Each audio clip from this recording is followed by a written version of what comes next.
વડોદરા મહાનગરપાલિકા દ્વારા ભૂકી કાસ્ટ ડાયવર્ઝન મુદ્દે મહત્વની બેઠકનું આયોજન કરાયું હતું। વડોદરા મહાનગરપાલિકા ખાતે આજે મહત્વપૂર્ણ બેઠક યોજાઈ હતી, જેમાં ભૂકી કાસ્ટને ડાયવર્ટ કરવા અંગે ચર્ચા વિચારણા કરવામાં આવી હતી।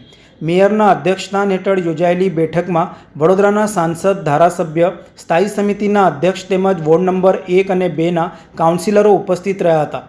બેઠક દરમિયાન વોર્ડ નંબર 1ના કોંગ્રેસના કાઉન્સિલરોએ ભૂકી કાસ્ટને ડાયવર્ટ કરવાની યોજનાને લઈને નારાજગી વ્યક્ત કરી હતી। કોંગ્રેસના કાઉન્સિલરોના વિરોધના પગલે સ્થાયી સમિતિના ચેરમેન ડૉક્ટર શીતલ મિસ્ત્રીએ વિવાદાસ્પદ નિવેદન આપતા કહ્યું હતું કે હાલમાં કોંગ્રેસના માત્ર 7 સભ્યો છે, જે 3 થતાં વધારે સમય નહીં લાગે। આ નિવેદનને લઈને વોર્ડ નંબર 1ના કોંગ્રેસના કાઉન્સિલર અમીબેન રાવત, પુષ્પાબેન વાઘેલા અને જહા ભરવાડે બેઠકનો બહિષ્કાર કર્યો હતો। તેઓએ ચેરમેનના વલણને ગેરવર્તણૂક ગણાવીને સભામાંથી બહાર નીકળી ગયા હતા। ઉલ્લેખનીય છે કે વડોદરા મહાનગરપાલિકાએ ગયા વર્ષે આવેલ પૂર બાદ ભૂકી કાસ્ટને ડાયવર્ટ કરવાની યોજના બનાવેલ હતી। અંદાજે રૂપિયા 42 કરોડના ખર્ચે આ પ્રોજેક્ટ હાથ ધરવાનું નક્કી કરવામાં આવ્યું છે। આજની બેઠકમાં આ મુદ્દાને લઈને યોજાઈ હતી। કોંગ્રેસના કાઉન્સિલરોનું કહેવું છે કે આ યોજના પહેલાં ભૂકી કાસ્ટનો ઓરિજિનલ નકશો રજૂ કરવામાં આવે તેમજ ટેકનિકલ સર્વે બાદ આગળની કામગીરી થવી જોઈએ। ધારાસભ્ય કેયુરભાઈ રોકડિયાએ જણાવ્યું હતું કે આ યોજના પૂર્વે સર્વે કરવામાં આવ્યો છે અને 4 મહિના પહેલાં ઓરિજિનલ નકશો પણ પાલિકા સમક્ષ રજૂ કરવામાં આવ્યો છે। ભૂકી કાસ્ટને ડાયવર્ટ કરવાનો આ પ્રોજેક્ટ કોઈપણ સંજોગોમાં પૂર્ણ કરવો તંત્ર દ્વારા નક્કી કરવામાં આવ્યો છે। તેમણે વધુમાં ઉમેર્યું હતું કે ભૂકી કાસ્ટને સીધા સ્પર્શ નહીં કરવામાં આવે, પરંતુ નવી ચેનલ ઊભી કરી તેનો જળ પ્રવાહ વિશ્વામિત્રી નદીમાં છોડવામાં આવશે। સિટી એન્જિનિયર અલ્પેશ મજુમદારે જણાવ્યું હતું કે ભૂકી કાસ્ટનો નકશો વર્ષ 1976માં તૈયાર થયો હતો અને તે સમયે ત્યાં ટીપી યોજનાઓ લાગુ થઈ હતી। ભૂકી કાસ્ટની સંપૂર્ણ સફાઈ કરવામાં આવશે। ગઈકાલે મેયરશ્રીના પીએનો ફોન આવ્યો અમને કે આવતીકાલે 12 વાગે વોર્ડ નંબર 1 ને 2ના કોર્પોરેટરોની મિટિંગ છે। અમે 12 વાગ્યા અને 5 મિનિટ બાકી હતી ને આવ્યા છે। 12:30 સુધી અહીંયા મિટિંગ ચાલુ ના થઈ। સાંસદશ્રી આવ્યા, ધારાસભ્ય આવ્યા, ચેરમેન આવ્યા, બધા આવ્યા। વાત એમને એવી છે કે જે ભૂખી રીરૂટનું કામ છે, એ રીરૂટનું કામ એમને કરવા માટે એમણે અમને મનાવવા માટે બોલાયેલા। વાત સાંભળવાની હોય, અમારા વોર્ડમાં નુકસાન શું છે કે 2 નંબરના વોર્ડને ફાયદો કશો નથી, એ વાત કરવાની હોય। આ કશી બી વાત કર્યા વગર એ એવું બોલે છે કે ભાઈ આ કામ અમે અહીંયાથી આ કરવાના છે। અમે સ્પષ્ટ શબ્દમાં કહી દીધું કે કોઈપણ સંજોગોમાં વોર્ડ નંબર 1ની અંદર નવા રોડ તોડીને, કાલે જ એક રોડનો સિલકોટ કર્યું છે, આ તમામ રોડો તોડીને અમારા વિસ્તારની અંદર કાંસ અમારે જોતો નથી અને આ કામ કરવાનું નથી। તો ચેરમેન શ્રી સીધું એવું બોલ્યા કે આ કામ નહીં કરીએ તો તમે 7માંથી 4 થઈ જશો। અને આ આવી રીતે અપમાન કરે, ઘડી ઘડી એવું બોલે કે તમે પોલિટિકલી ના બોલો, તમે આ ના કરો। તો આ રીતે તમે 7માંથી 4 નહીં, હું ભલે જતી રહું, મને વાંધો નથી, હું હારી જાઉં એની મને બીક નથી, પણ મારા વિસ્તારમાં મારા લોકોના જોખમે તો તમને આ કામ અમે ના કરવા દઈએ। અને ટ્રાન્સપોર્ટ હબ તોડો ને તમારામાં તાકાત હોય તો અમને કહે છે કે તમારામાં તાકાત હોય તો જાઓ ને હાઈકોર્ટમાં। તો આ રીતનું સાંભળવા અમે બેઠા છે। અમે હાઈકોર્ટમાં જઈશું। ટ્રાન્સપોર્ટ હબ એ તમામ મળતિયાઓ જે ભેગા થયા છે એ તમામને અમે હાઈકોર્ટમાં જઈને ખુલ્લા પાડીશું। વાત એ છે કે તમે જ્યારે સન્માનજનક મિટિંગ કરવા બોલાયા હોય તો તમારે સન્માનજનક વાત કરવાની હોય। કોના વિસ્તારમાં 2 નંબરને ફાયદો નથી અને 1 નંબરને નુકસાન ઘણું છે, તમે જ્યાં એને જોડાણ કરવા માંગો છો નિજામપુરા સ્મશાન પાસે, એ તમે તમામ સાક્ષી છો કે અમારું આખું પૂર્વમ પાર્ક,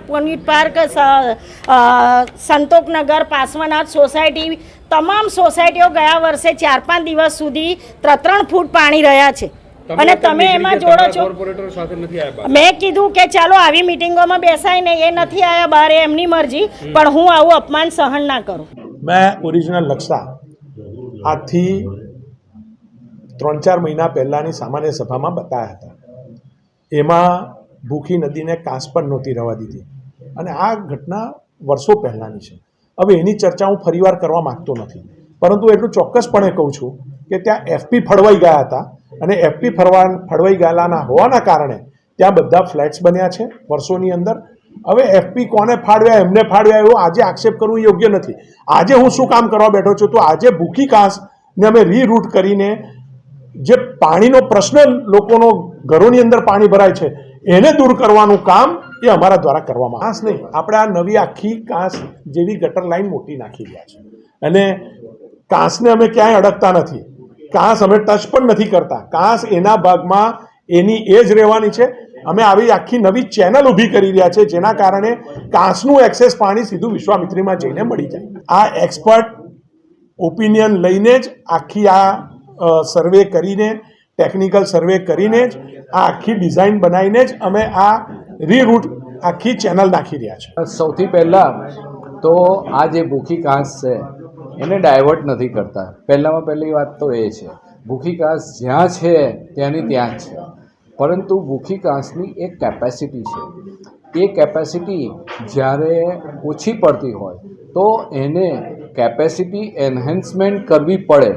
એના પાણીનો નિકાલ જો ના કરીએ તો પ્રજા વર્ષોથી જે પ્રશ્નનો સામનો કરી રહી છે એના એ જ પ્રશ્ન રહે, અને એના ટેકનિકલ સોલ્યુશન કરીને અમે એને બીજો રસ્તો બતાવ્યો છે કે જ્યાં આગળ મિનિમમ હિન્ડ્રન્સ એટલે કે લોકોના મકાનો તોડ્યા વગર, કોઈ પણ લોકો હોય આજે જો કોર્પોરેશને એને મંજૂરી આપેલી હોય એવા મકાનો તોડી અથવા તો એવા મકાનોને સંપાદન કરી એમને પૈસા આપીને વિસ્થાપિત કરવું, એના કરતાં ઇઝી સોલ્યુશન હોય એ જ હંમેશા અપનાવાય.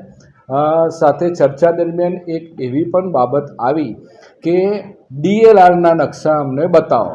હવે એમાં એવું છે કે જ્યારે કોઈ પણ આ ટીપી સ્કીમ 1976ની અંદર બનેલી છે, અને કોઈ પણ ટીપી સ્કીમ જ્યારે બનાવવામાં આવે તો એનો સૌથી પહેલો બેઝ એ DLRના નકશા હોય છે. એટલે DLRના નકશાનો બેઝ તો 1976થી જ લીધેલો છે. એને ફરીથી રિવ્યૂ કરવાની જે વાતની રજૂઆત આવી એમાં એના ઉપર ટીપી સ્કીમ DLRના નકશા પ્રમાણે જ બનાવેલી છે. વાત બીજી કે જ્યારે ટીપી સ્કીમ આ વિસ્તારમાંથી ડિક્લેર કરવામાં આવી ત્યારે લોકોના વાંધા સૂચન મંગાવેલા છે. જે તે વખતે આ ટીપી સ્કીમની નોર્મલ પ્રક્રિયા છે અને વાંધા સૂચન એકવાર નહીં 3 વાર મંગાવવામાં આવે છે, ત્યારે આ ટીપી સ્કીમ 1976માં મંજૂર કરવામાં આવે છે. અને એ કોઈ કોર્પોરેશનના માત્ર લેવલે નથી થતી, એ રાજ્ય સરકારના લેવલે પણ એની મંજૂરી આવે છે. આ જે પ્રક્રિયા છે તે રાજ્ય સરકારના નિયત કરેલા ટાઉન પ્લાનિંગ ઓફિસર, જે લોકો પાસે આનું એક્સપર્ટ નોલેજ હોય છે, એ નક્કી કરે છે. માટે DLRના નકશા અને એના રેફરન્સમાં ભૂખી કાંસની જે વાત છે એ તો ઓલરેડી કન્સિડરેશનમાં આવી જ ગઈ છે. બીજી વાત કે જે ભૂખી કાંસ છે એના જે પ્લાનિંગ છે કે પહેલાં શું છે, અત્યારે શું હતું, ચોમાસા દરમિયાન અમારા શું ઓબ્ઝર્વેશન છે, અને અમે આ જે અલ્ટરનેટ ભૂખી કાંસની કેપેસિટી વધારવા માટેનું એમાં આવતું પાણીનો વધારો કરવા માટે અમે ચોમાસા દરમિયાન જ સ્થળ સ્થિતિ જોવા માટે ગયા હતા, અને ચોમાસા દરમિયાનની સ્થળ સ્થિતિને અનુલક્ષીને જ આ ટેકનિકલ સોલ્યુશન કર્યું છે. બીજી વાત આવે છે કે જ્યારે પણ આજે મિટિંગ થઈ એની અંદર જે લેવલ હતા, જે આ પાણી ભરાવાની સમસ્યાના લેવલોને અમે કાલાઘોડાના વિશ્વામિત્રીના લેવલોની સાથે સાંકળીને અમે એના એક ડિજિટ સાથે સમજાવ્યું કે કાલાઘોડા પર 40 ફૂટ કે 42 ફૂટ પાણી આવે ત્યારે અહીંયાનું લેવલ શું આવે છે એ પણ સમજાવ્યું. એટલે મારી માન્યતા પ્રમાણે કેટલાક સભાસદો ત્યાં સિવિલ એન્જિનિયર પણ હતા, અમારા ધારાસભ્ય પણ સિવિલ એન્જિનિયર હતા, અને એ લોકોને ખ્યાલ આવી ગયો કે આ ટેકનિકલી બરાબર છે, કારણ કે લેવલો સાથે આ લોકો ચર્ચાએ કરી છે, એના ચેન્જીસ પણ બતાવેલા છે. એટલે અમારી દૃષ્ટિએ આ જે ટેકનિકલ પ્રપોઝલ છે તે યોગ્ય છે. અમે પૂરેપૂરી રીતે એમને સમજાવ્યું છે. સાથે સાથે જ્યારે જો બરાબર તમે લોકોએ પણ કવરેજ કર્યું હોય તો ભૂખી કાંસનું અલ્ટરનેટ બનાવવા માટે સમગ્ર સભામાં મેં પોતે જ આનું એક્સપ્લેનેશન કર્યું હતું, અને સમગ્ર સભાએ પણ આ આખા જ કામને એટલે કે વિશ્વામિત્રી સાથેના જે કમિટીનો રિપોર્ટ છે એને મંજૂરી પણ આપવામાં આવી છે. પણ તેમ છતાં પણ કોઈ કારણોથી એમાં કોઈ પ્રશ્ન હોય અથવા તો એમને સમજવાની જરૂરિયાત પડી, તેના કારણ કે લોકો સભાસદ છે, એમને લોકોનો વોઇસ સાંભળવો અને એનું નિરાકરણ છે તે અમારી પાસેથી ટેકનિકલી જાણવું એ જરૂરી હોય છે અને એ બધું જ અમે છે. એને નદી માનવાની એક સમજનો આ પ્રશ્ન થયો છે, એના કારણે આ વિસંગતતા છે. નદી વિશ્વામિત્રી જ છે. લોકોને કેટલી રાહત મળશે આ કામગીરી? આ કામગીરી કરવાથી ચોક્કસ લોકોને રાહત મળશે. એનું કારણ લોજિકલ એવું છે કે 3 મીટરની જે કેપેસિટી હતી એની એ જ જગ્યાએ 6 મીટર નથી કરાતી, એટલે અમે રીરૂટ કરી અને 6 મીટર કરી દીધી. એટલે હવે ઓબ્વિયસલી છે કે 3ને બદલે ડબલ કેપેસિટી થાય, 6 મીટર થઈ જાય તો રાહત તો મળવાની જ છે. નંબર 2 કે અમે જે રૂટ નક્કી કર્યો છે એ શોર્ટેસ્ટ રૂટ છે. એન્જિનિયરિંગના સોલ્યુશન પ્રમાણે પાણી હોય કે રસ્તો હોય તો એને શોર્ટેસ્ટ રૂટ પર કરવું જોઈએ. અને સાથે એવું પણ છે કે આ ડેવલપમેન્ટની પ્રક્રિયા છે, ટીપી સ્કીમ એ ડેવલપમેન્ટની પ્રક્રિયા છે. એક પ્રકારનું ડેવલપમેન્ટ થઈ ગયું હોય એટલે જ્યારે એની ઉપર બીજું કોઈક સોલ્યુશનની જરૂરિયાત પડે તો જેટલા લોકો ત્યાંના રહેવાસીઓ હોય એને મિનિમમ હિન્ડ્રન્સ એટલે એમને ઓછામાં ઓછી તકલીફ પડે અને એનું સોલ્યુશન કાઢીએ તો એ સાચું સોલ્યુશન લોકોના પણ પર્સ્પેક્ટિવમાં કહેવાય.